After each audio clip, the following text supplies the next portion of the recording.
Hello everyone, welcome back. I'm doing the top 5 disappointing games of 2016 here. I have finally caught up, although next week I'm going back to 2015. But for now, let's focus on this year. And boy, were there some disappointing ones, so let's go ahead and get into this now. Number 5. Battleborn. Now this one, I will say, it's not a bad game, it just came out at a very, very unfortunate time, because immediately it was completely overshadowed by Overwatch. Now, they got the upper hand by coming out a little bit early, but, once it came out, they just completely lost their momentum. Unlike Overwatch, it does actually have an interesting story in co-op, which I would like to see some kind of story elements in Overwatch, but it's just, there's not enough to keep you busy. And the matches, they take way too long, even for a MOBA. There were some games that I was in there for the whole limit, which I think is like 45 minutes, and that is just insane. That's like League of Legends amounts of time to be putting into a match, with not nearly as many options. Now, the character selection is nice, but there's only really a few that stick out and I enjoy playing as. Namely, the girl that has the 6 arms and fires the shadow pillars. Her I like playing as, but I don't really deviate too far from that. It's mostly because I'm a big fan of Gearbox, so I know they're capable of better. It just seems like there's something missing. It's one of those games where you can't quite put your finger on it, but you know it's just not all there. It has the humor, it has some interesting gameplay, the matches take a little too long, but it feels like it should have been better. I did get to pick it up on sale for $10, and honestly, that's about as much as I would be willing to pay for it, because I don't know if $60 is worth the price for this one. Number 4. Call of Duty Infinite Warfare. Now, it's just not a disappointing games list without having a Call of Duty in there somewhere. I will say, though, the story, people have been giving it shit for its space settings. I do like it. That is the one takeaway from this game that I'm thinking, yeah, alright. I see where you're going here. Now, the problem with that, though, is that while the story is nice, it continues the same annoying trend of Black Ops 3, and it completely ignores every other game. Like, they set up Modern Warfare 1, 2, and 3, and they had a cohesive story there, and then Ghost kind of takes place, like, completely separate from that storyline, and then Ghost ends with a cliffhanger, as you all know.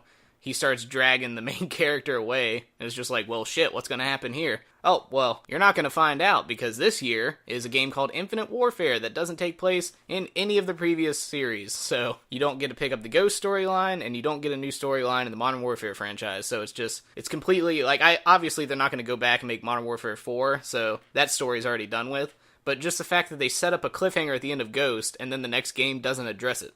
Like, what the hell is that? And much like Advanced Warfare having a cool villain that went nowhere because the next game won't pick it up again, Ghost also had a cool villain, and then they end with a cliffhanger that doesn't get addressed. So that's mainly where the big complaint comes from with this one. Of course, the multiplayer like Black Ops 3 is completely just out of left field, and it's another desperate attempt to catch up to Titanfall, which I said in the last video, they need to stop.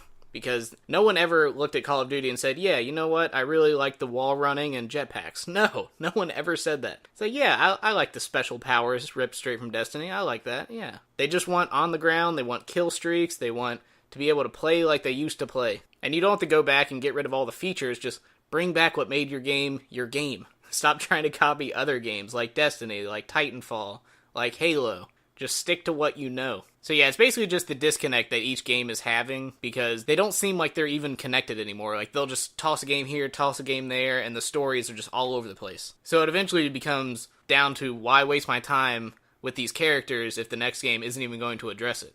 There's no point in continuing a series if that series is just going to completely go, nope, and just rewrite the entire thing. It's just not interesting to follow.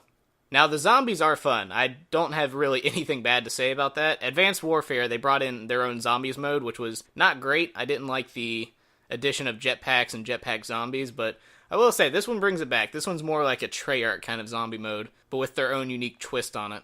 So it is fun. I have played probably the most of my time put in this game has been put into the zombies, so just going around trying to figure that out, figure out the best spots, and circling strategies and where the weapons spawn, all that good stuff. So that is the big positive of this game, and the multiplayer, much like Black Ops 3, as I said earlier in the video, absolutely just nonsense. It's even more nonsense than Black Ops 3, if you can picture that. There was that video that came out before the game even came out in the beta, where some guy was flying around the map with an exploit from using his special ability, and it's just like, what are you doing, guys? Come on. The wall running and the jumping, they're so slow. You wall run at like a mile an hour. Meanwhile, Titanfall, you've got like 50 miles an hour running down a wall, and then you double jump and grapple hook onto a Titan, rip out the power core, jump and spin around a building, and then wall run back out of the scene. I mean, just stop trying to copy that. If you are going to copy it, make the maps huge, like Titanfall does, and make the movement faster. You're not going to compete with them at this level. You have to catch up or stop. Just go back to the way you used to do it. Everyone will be happy. So while it's not all bad, it's just not enough to turn the franchise around for me and get me interested again. Because at this point, that would take a lot. Or, they could just go back to the gameplay everyone likes, but nah. That's too complicated. Number 3. No Man's Sky. Now this one is probably number 1 for a lot of people, but the next two have more of a personal place for me, so they went out above this one, but don't get me wrong, this one is very, very bad. And it's not even bad in the sense that the gameplay is not there. Like, you can see they're starting to build something that could be fun, but then they just go, oh, well, we didn't really think about anything else, so here you go, have fun with that. It is just absolutely boring and empty. And you would imagine with how many planets there are, you'd say, hey, there should be some variety there. Yeah, there should be. You're right about that. You will get a little bit of fun, because the space travel is cool the first time you do it, but it gets very old very quickly because of how long it takes to get into the atmosphere and then travel between planets. And then after the first 3 or 4 hours, the exploration starts to wear off as well, because it's fun doing. It's just like how Minecraft was when you first got it. It's fun to explore, it's fun to gather resources, but then afterwards you're thinking, well, what the hell am I doing now?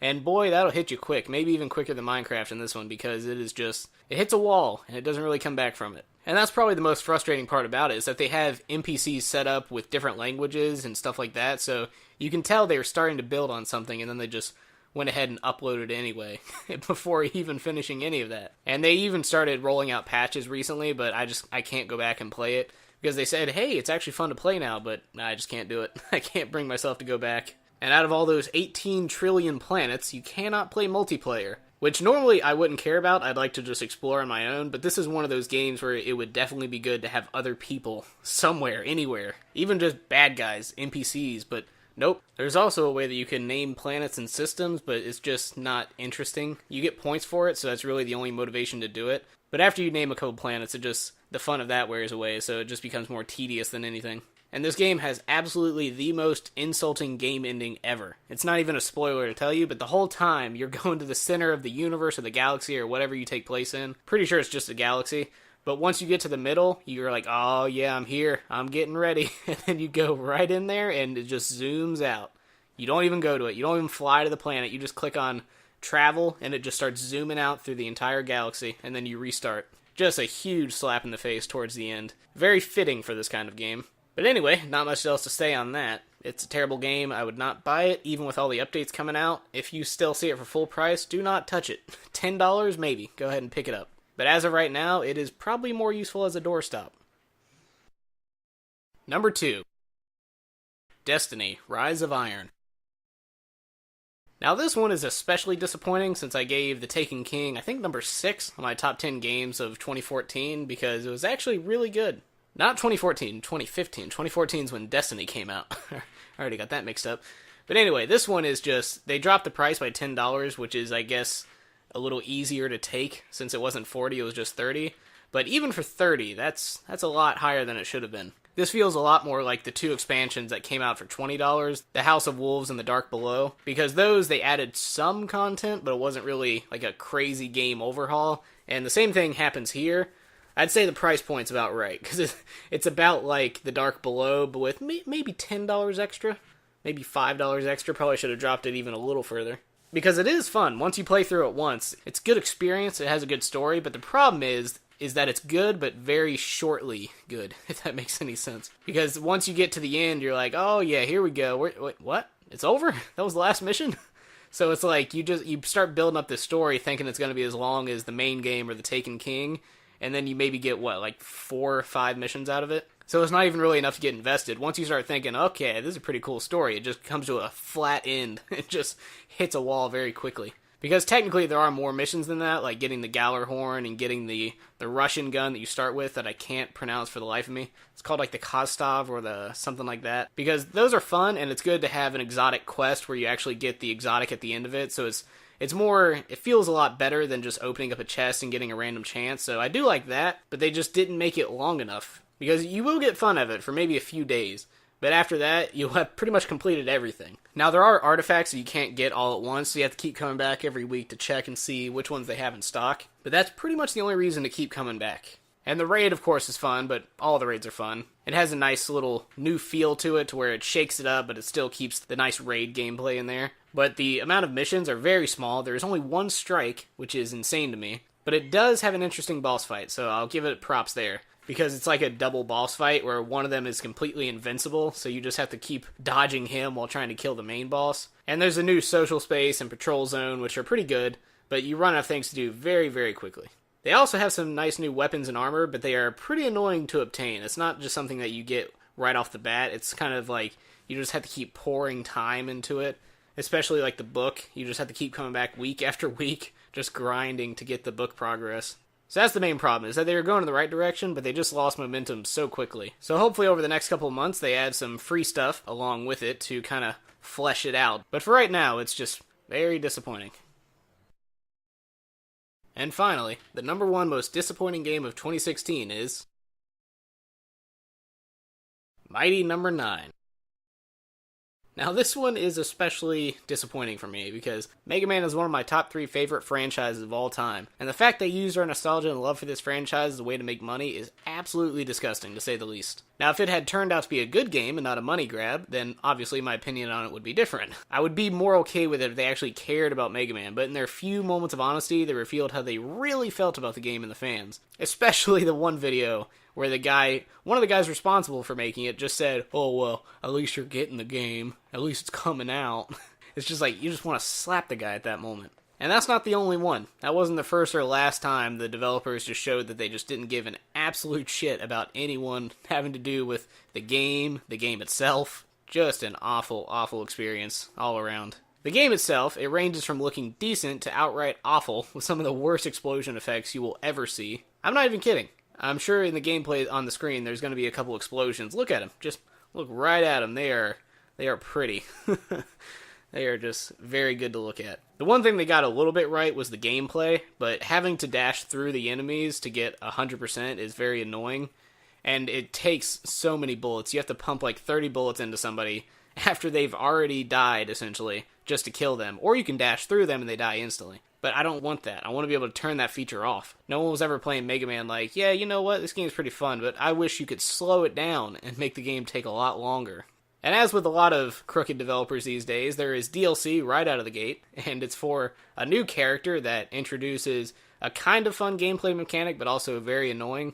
And it almost seems like they could have had that person just right in the game. But nope, it's got to be DLC, because they didn't want anyone to be happy about this game. And I'll tell you one thing right now, this game has the absolute most annoying, goddamn terrible, ear-bleeding menus you will ever hear in your life. Everything is loud and in your face, and it does not stop. Every time, for whatever reason, you go to the menu, you hear, Mighty Number 9! And then you go click on that, and it's like, Mighty Number 9! And then you go to the options and come back, Mighty Number 9! And the characters, there are 3 characters in the main starting screen. There's one for the battle screen. If you go to the right, there's another character, and then if you go to the left, there's another character. If you go to the left, you'll hear the most atrocious voice acting you'll ever hear in your life. It's just, hello, Beck, we got new missions here for you. And of course, the guy in the middle has to be obnoxious as possible, where he's just like, what are you doing? Go get do your missions. Do your missions. And then, anytime you come back to any of these characters, no matter what menu you're on, you go to the left, they'll voice the same dialogue. You go back to the middle, they'll voice the same dialogue. You go over to the right, again, he will repeat himself every time. So if you have to go through multiple menus just to do whatever you're wanting to do, go to the challenges or do the missions, they will scream at you every time you go to that section. And you can't turn it off. There's no button to turn that off in the menus anywhere. I don't even think you can turn it down. I would turn that thing down to 0. So with the exceptions of 1 or 2 characters, pretty much everyone just has atrocious voice acting. Just awful. It's clear they paid these guys like maybe $20 each, because there's no way they got professional people to do these voices. But anyway, back to the gameplay. There is the ability to steal and use abilities from enemies that you kill, just like in Mega Man, and that is done pretty well, especially the sword. That's a good ability to use. And it has challenges, so that's a nice way to break up the main game and keep things a little fresh. And the stages can be fun to play and are different enough to stay interested, so it's not all bad, but it's mostly just the fact that if a fan made this game, it would be a lot better. But the fact that it comes from a studio claiming to be experts in the Mega Man franchise, it's completely unacceptable. And most of all, above gameplay and above everything, is just how often we were lied to about this game. Even when I found out it was going to be terrible, I bought it anyway, just because I wanted to play it. And that was probably a mistake, but I can't go back on that now. But we were just completely lied to from the start. The concept art looked absolutely nothing like the final game, and even the gameplay when they switched to the Unreal Engine and put it in 3D, it looked pretty good. The early test footage actually looked pretty good. The lighting was good, the explosion effects, the particle effects, everything looked good about the game. And then, of course, when it comes out, as it usually does with developers who have no idea what they're doing, the game looked nothing like it. Just cash grab and out. That's all they were hoping for here. So it is easily the most disappointing and worst game of the year simultaneously, and I couldn't have any worse things to say about the scam artist behind this game. I think everyone involved in the development of this game should be absolutely ashamed of themselves for having to stay on a project like this, because there is absolutely no redemption here. So a big round of applause to the guy who claimed to know about Mega Man and does not, so good job there. You sure got your money, hope it made you happy. Alright, so that is the top 5 most disappointing games of 2016. Hopefully I don't have to come back and do this in 2017, but you never know. I mean, they haven't let us down up until this date, so I would imagine next year is going to be no different. It's going to be at least 5 disappointing games, I can already see it. So, I guess we got 2 more left to go through, and these are uppers, not downers like this one and the last one. So it's going to be the top 10 games of 2015 and the top 10 games of 2016. So that is 20 games in 2 weeks, and I haven't even started on either of them. I've started on the writing side of it and a little bit of the audio side, but I have no gameplay and none of that yet, so it's going to be a lot to do in that amount of time, but I will get through it. And next week, I'm going to be having some Overwatch gameplay in the new winter setting, so that you have to look forward to. Open some loot boxes as well. Might be terrible loot boxes, but you'll have to find out yourself. Might get a few duplicates. But anyway, hope you enjoyed it, and I will see you next time in Overwatch. And then the top 10 games of 2015.